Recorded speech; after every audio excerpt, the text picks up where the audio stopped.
Simultaneous equations, the substitution method. This is my second video. We have y minus 2x equals 7 and 3x minus 5y equals 9. The problem is I don't have an isolated variable. So when I look at this equation, what I notice is there's no coefficient out here. So I'm going to isolate the y in this equation. How do I get rid of a minus 2x? That's right. I add it to both sides. So this will become y equals 2x plus 7.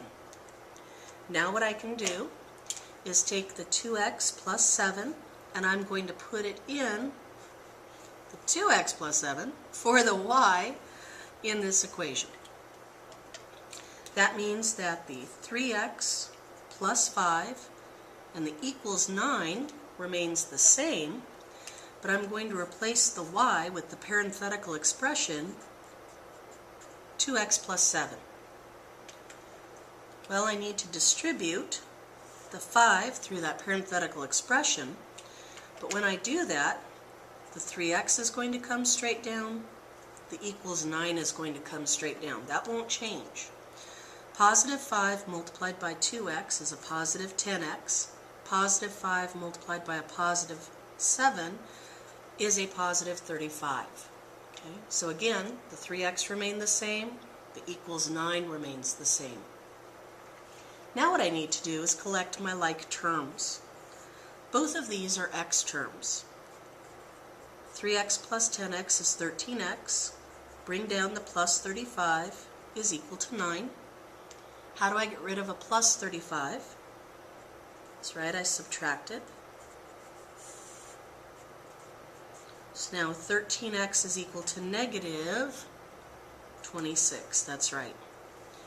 Now, how are we going to get the x alone? We need to divide both sides by 13. These cancel out. My x's alone, a negative divided by a positive is a negative. 26 divided by 13 is 2. So now I know that my x value is negative 2. I'm only halfway done.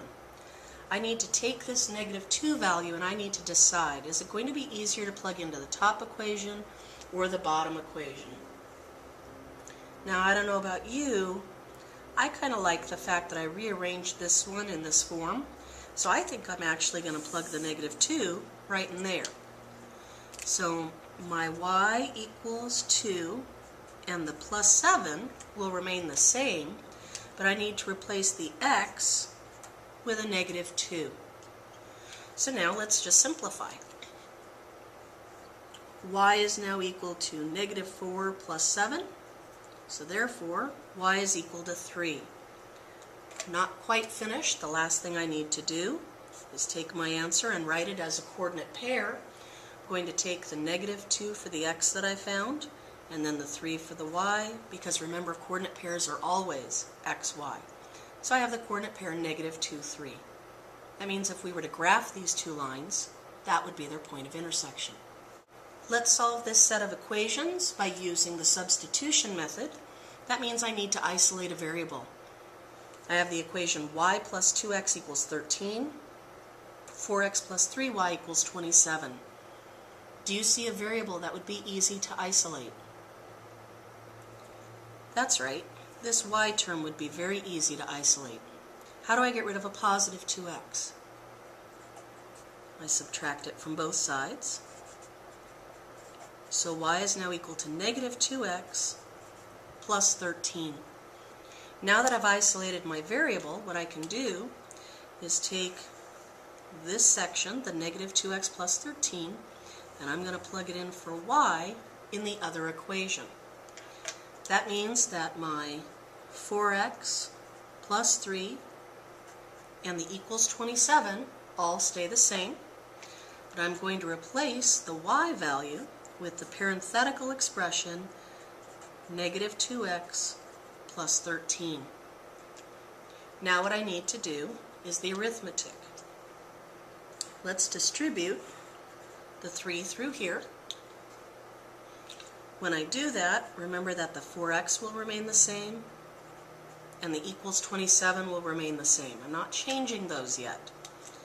Positive 3 multiplied by a negative 2x is a negative 6x, which I read as minus 6x.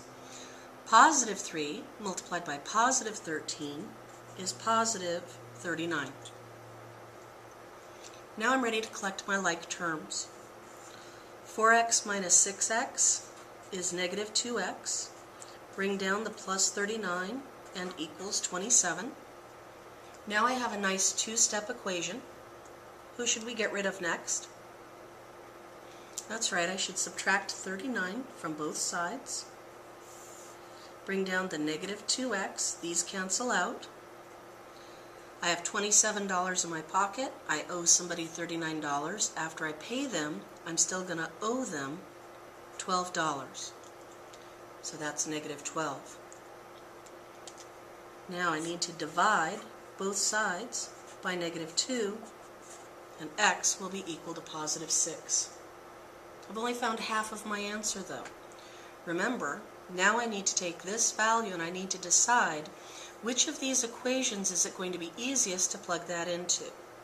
Personally, I like the fact that my y is alone right here, so I think it'll be easiest if we plug in the value of x equals 6 here for this x. That means that my y equals negative 2 stays the same.